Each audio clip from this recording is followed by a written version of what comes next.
Muted. This is so cool. This is the great thing about going live is that sometimes you just get muted. So let's start over again. So I want to welcome you all to day 3. So this is the last day of thinking into results. So today we are going to talk about self-image. And this is a very, very important topic. So I'm just going to give everyone a moment to see that I gone live. And Warren, can you hear me? If you can just confirm with thumbs up, that would be great. So as you're joining, say hello and make sure you click the StreamYard link above if you haven't done so already, so that I can see your lovely names. You can hear me great. I love it.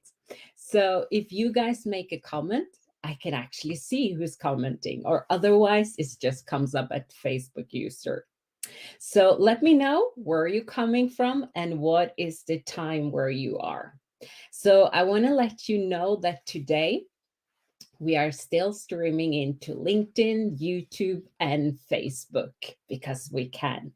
And I want you to make sure that you're here and present for the next half hour or so. And give yourself this time. Turn off your phones and just let this information sink in. This is your opportunity to learn how to change, because without it, there is no change. Hello, Facebook user. Very great to see you.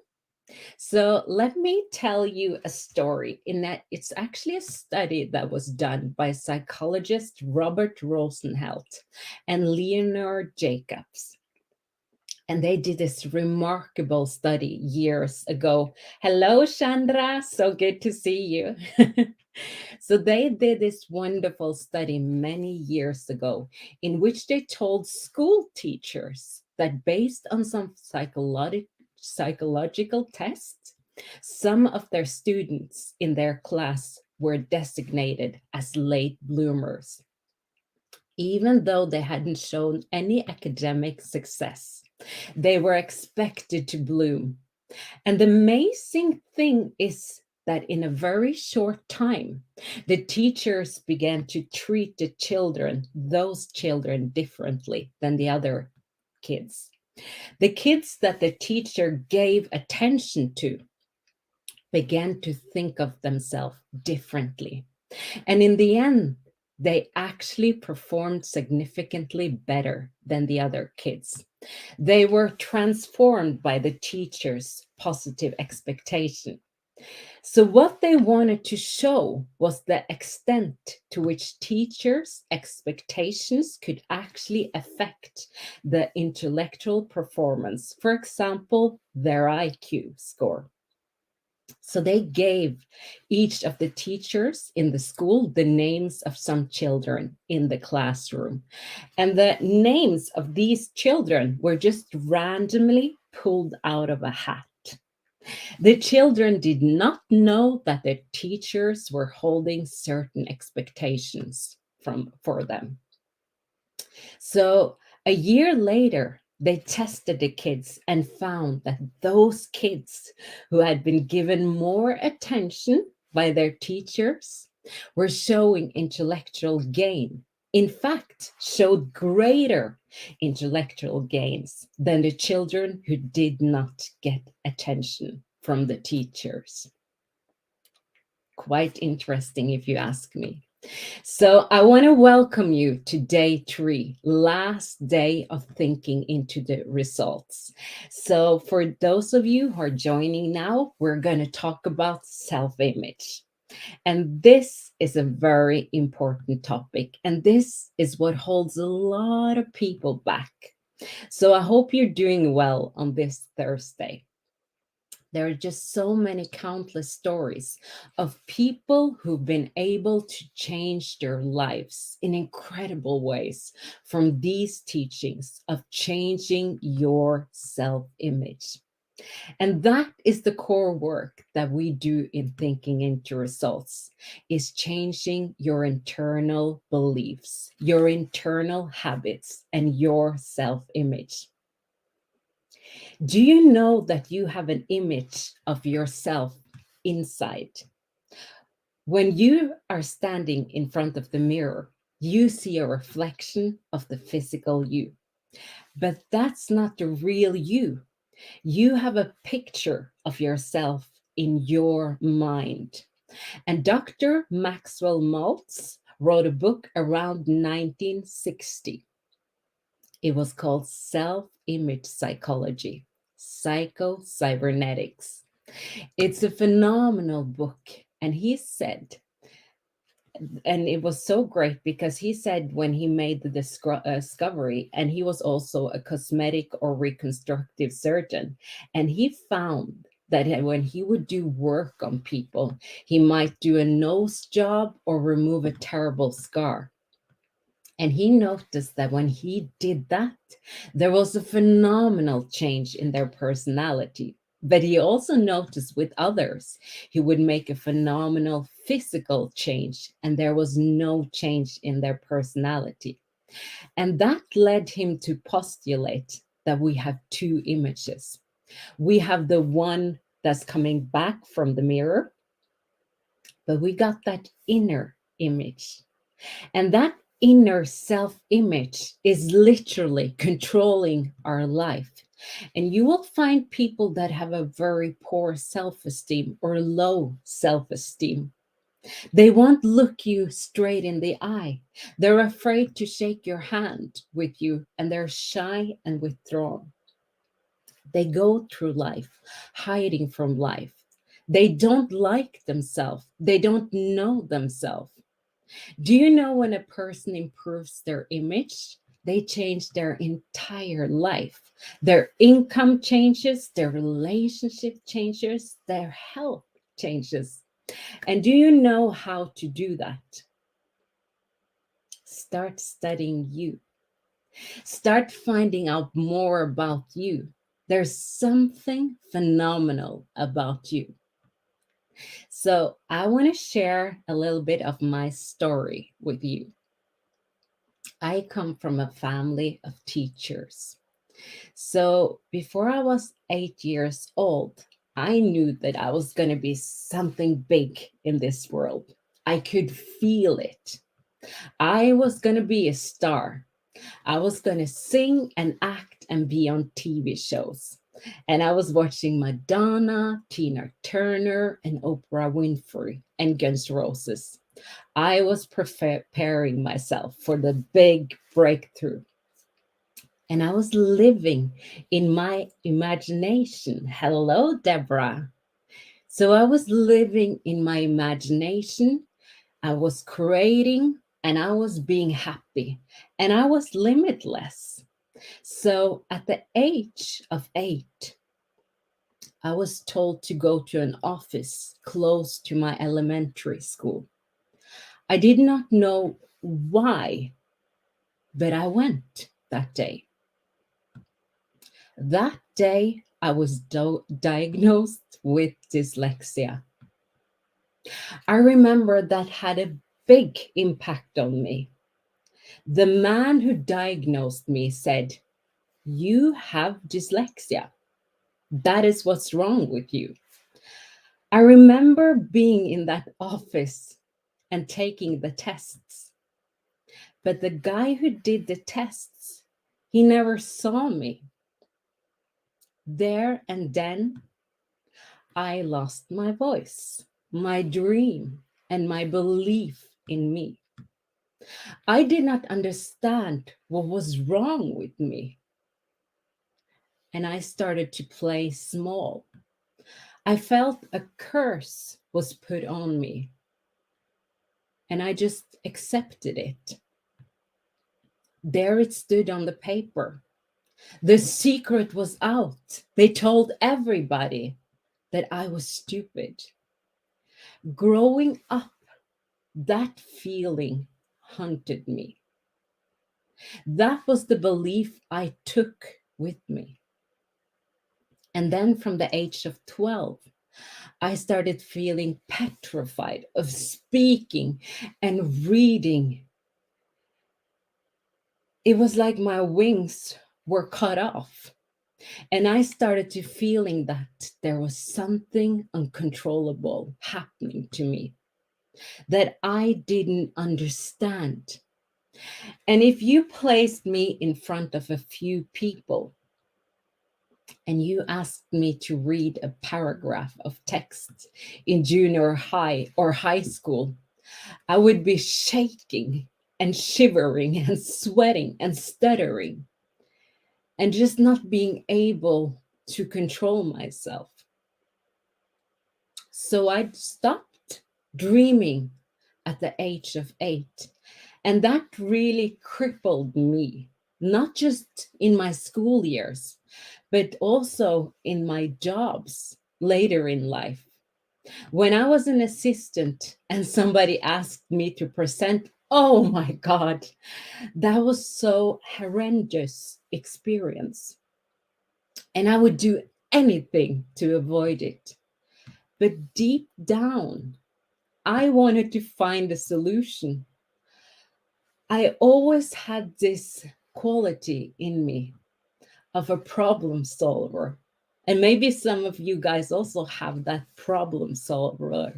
And give me a thumb up if you have that. If anyone can relate to wanting to find problems or solving them. So I'm sure there's a lot of problem solvers here. And I had this idea somewhere within me that there must be a solution. I looked around at other people and they didn't have that problem. I remember one of the bosses I had, and he's really cool.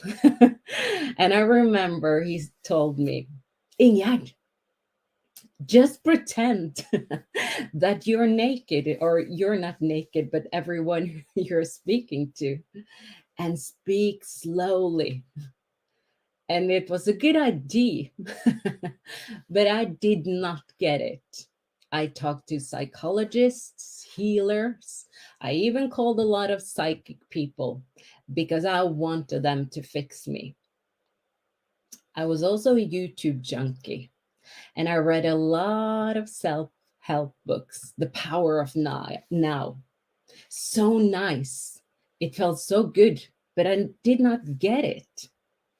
I was listening to Esther and Jerry Hicks in my early 20s. Very nice, but I didn't get it. I loved listening, but I did not know how to fix myself. I was very persistent in getting a solution and signing up for a coaching program with no accountability. I did that. And I paid a couple of $1,000 and I thought that was cheap, that it would help me. The coaching program and the healers gave me awareness and aha moments, but they couldn't help me. They couldn't tell me how I could work on myself. And my fear was still persistent. My fear was still there, and it was still crippling within me. It was only when I started working with Bob Proctor's material, thinking into results in 2020, 3 months within, I got rid of my fear completely, from the point of literally shaking, shivering, sweating, and stuttering in front of people, to begin completely free, connecting heart to heart with people. So, because of somebody else's opinion of me, somebody else's judgment of me, I used that judgment to define who I was. So I felt like I was a failure. Somebody else's judgment should never define anyone. So this was the basis of my self-image. My opinion of myself was low. And therefore, I applied for low-paying jobs, even though I had big dreams. Can you see how your opinion of yourself, which is your self image, can affect the decisions you make in life, the choices you make, and the actions you take, and therefore what you get in life? And I lived like this for most of my adulthood. I didn't wake up before I was 39 years. Your self image is who you are being. They are the dominating thoughts you say to yourself over and over and over again in your mind. So, if your self image has ever taken a knock by somebody else's judgment of you, could you have formed a belief about yourself that causes you to behave in a certain way? So, if your confidence is low, you may play it safe to be okay with things as they are and not to go after things like me and stay in the comfort zone. So often, I meet people who compromise on their dreams or ideas because there's this not good enough syndrome. If you ever failed a test, and believe me, I failed so many tests. I only saw red on all my paper. And some people think they're a failure, but all that was your performance on that day. Nothing to do with your potential. The failed test does not make you a failure. It's the meaning we take from life events, people's judgment that actually we make the choice to think and decide we are less than. So when you think like that, your state of being is low vibration. You are less likely to take a bet on yourself and end up in a life in the comfort zone, which feels nice, but it's not a good place to be. And you end up not necessarily doing what you wanted to do, going for the real dreams and freedom. Do you see how important self-image is? Our thoughts creates our feelings that affects our action and ultimately what we have in life, our results. If you're feeling stuck, and I've been there, if you're striving for something, we need to go inside and change who we see ourselves as. We need to look at where we want to go, and then we need to evaluate who we currently are. Because to be able to get to where we want to be, we need to see a newer and a better version than what we are seeing. And it's the only thing that is standing in the way of you and your success. It really is. Once you start to believing and learning what you're capable of, amazing things will start to happen. So you have an image of who you are and a belief of who you are. And that is what's showing up in your life. You can look fairly confident on the outside, and people would assume you be very confident. But there's this little person on the inside that maybe don't have the same confidence. Is there something that you've always wanted and felt that there's something separating you? Do you find yourself looking at others who are doing what you want to do and wondering, how are they doing it? So we look at other people and we're like, how are they doing it? How are they getting there? What are they doing? And you may even find yourself doing the same thing, wondering, why isn't it happening for me? You see, for example, two network marketers or two salespeople or two people in the same business. They're doing the same job, they're showing up the same way, but one is having a massive amount of success and the other one isn't. This one has an absolute belief that they will be successful, that he will get the promotion. And then there's you here who has this, I'm doing it, but why isn't it happening? I really want this. If I really want this, then why isn't it happening? Do you hear what I'm talking about a lot? Why isn't it happening? But the other person here is probably only speaking about how excited they are, how they want this, and how they're going after it.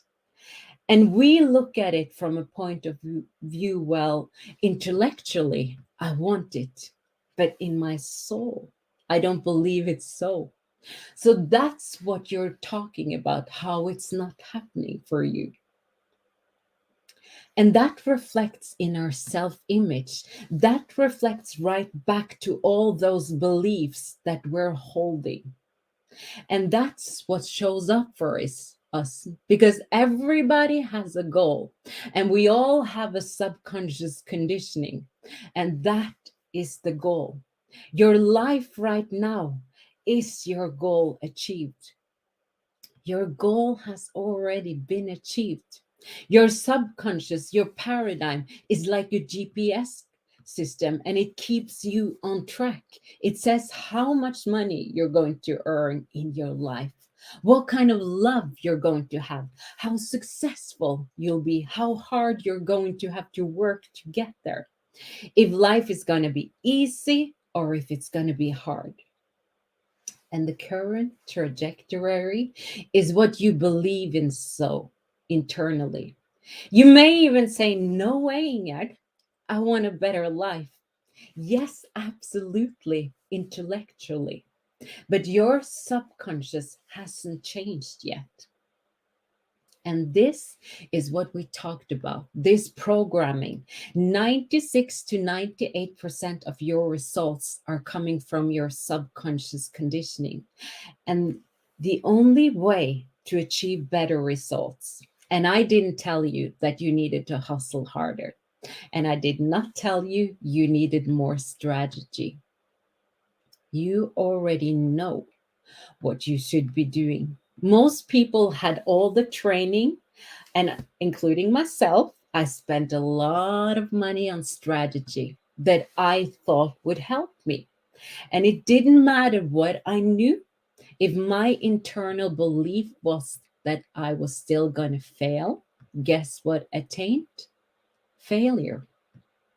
See, we're looking for the external things to get us the results we want. We're looking for the strategy, but we're not changing our mindset.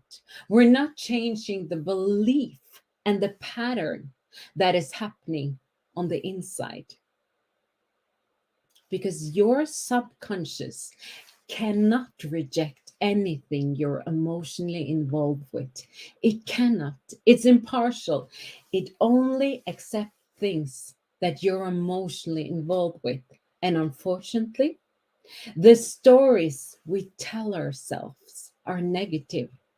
There's a lot of lack in our belief in what we think we're capable of achieving. So if you're not getting the success you want, it's because you're attracting it to your current paradigm, your current self image. Your self image has to do with health, wealth, love, relationships, social life, everything. And so if you don't have a way of changing that, if you don't have a way of changing that, then nothing changes. Because you can think all the positive thoughts you want, but until your subconscious is changed, you'll continue to get the same results. So the current picture that you have of yourself right now matches your current reality. To create success, we need to create a new image of ourselves. We need to know how our mind operates. And that's the thing we don't understand, how our mind operates. And that's what I teach you in Thinking into Results. I also give you a roadmap. And guys, start thinking if you need the roadmap. That is the path to get you there. And when you start to get there and you start making those shifts, then things that you want start to come into your life. The abundance you've been desiring will start to show up. But we must first build a new image. You build a house from the inside out. You don't build a house by putting up all the walls first. That is strategy.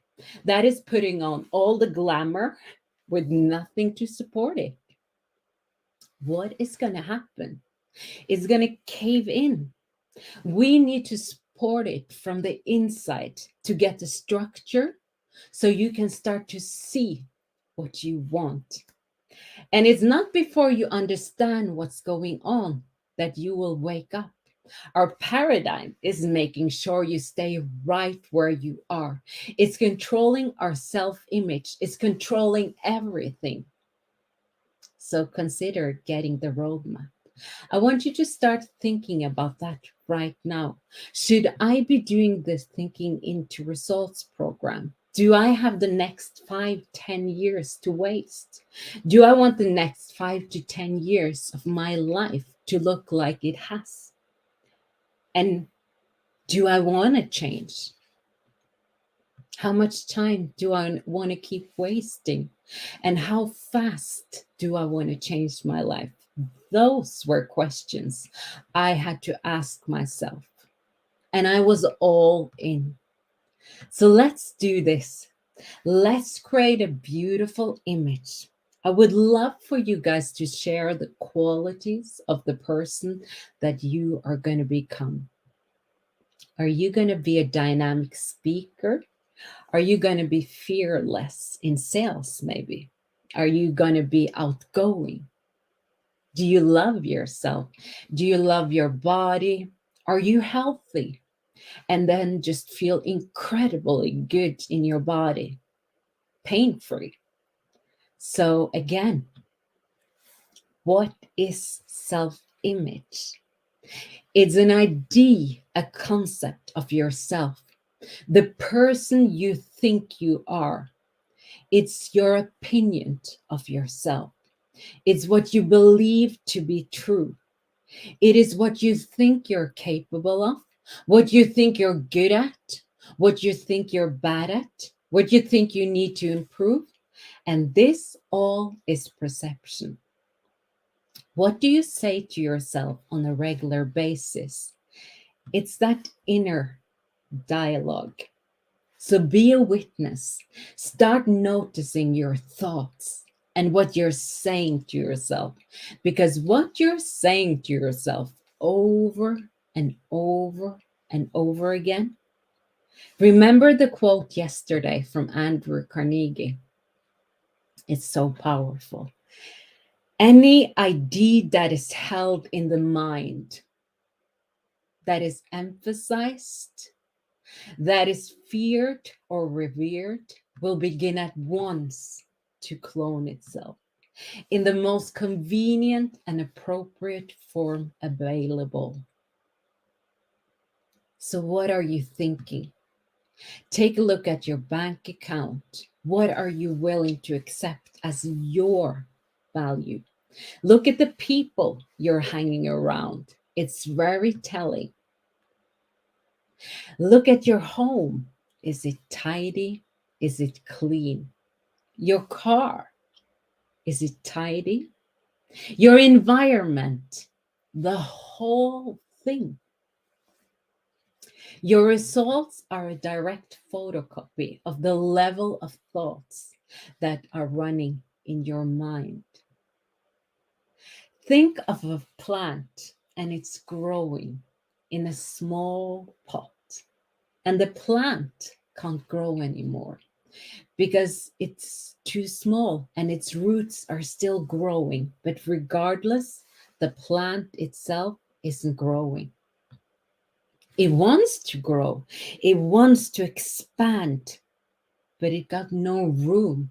And it starts coiling around itself and it strangles itself. If you are not growing, you are disintegrating. It's a basic law of nature. So when you're not changing, you're in the comfort zone. And we think it's a right to be there until it comes a point when you go, I'm kind of thirsty. I want to thrive. So, what do? You take the plant out of the small pot, you prune it a bit, and you cut the roots down a little bit, and you replant it in a bigger pot. You change the environment and let yourself grow. So, for those of you who are sick and tired of feeling sick and tired, if you're over the feeling of being reactionary to external circumstances that affects the quality of your life and your results, and if you're prepared to do the work, so instead of watching all the YouTube videos under self-help, reading the books and trying to figure it out yourself and talking about it, but not taking action. Hello, Leona. You can shortcut this. You can learn from someone who knows from a mentor. I have a roadmap that lays out everything, how to do this. And people in my community are winning. So, that being the case, if this sounds like you and you want to know or have a conversation with me, send me a message. I would love to help you find out what you truly want. I would love to find out that for you. So, guys, we're at the end of lesson 3, the end of thinking into results. I want to really thank you for spending the time here because there's a million things that you could have been doing. So I have homework. Number 1, think about this. Your results reflects your self-image. So what do your results reveal about how you see yourself? That's a good one. Number 2, how do you feel about yourself? Number 3, what are the qualities you love about yourself? And number 4, how can you live these qualities more of the time? I'm going to post this in the Facebook group and just write done when you've done it. And I hope you're going to do the homework because so many times we join these trainings and we listen and it feels good. But the change happens when you do the work. That's what I've discovered. And that's also what I learned from my mentor. Because if we don't do anything, it's just more noise in the world. And I thought that it was other people's job to fix me. I thought that it was outside how I could fix myself. But I actually figured out that it was an inside job. And one of the last things Bob Proctor told me is he said, Ingerd, you and I are alike. We love doing the same thing. We love helping people. So when you get this, when you really get this is the best. So guys, I really, really want you to get this. And I'm so grateful that you have joined me for this workshop. I love teaching this, I love sharing this because this changed my life. It took me out of my depression that I had for 9 years. It took me out of the story that I just told you about how I was struggling and scared of reading and speaking publicly, that I got so nervous. This material can change lives. So, thank you so much. And again, if you want to talk to me, send me a message. I would love to help you out with your goal. All right. You guys go and have a wonderful Thursday, and I see you soon again. Bye.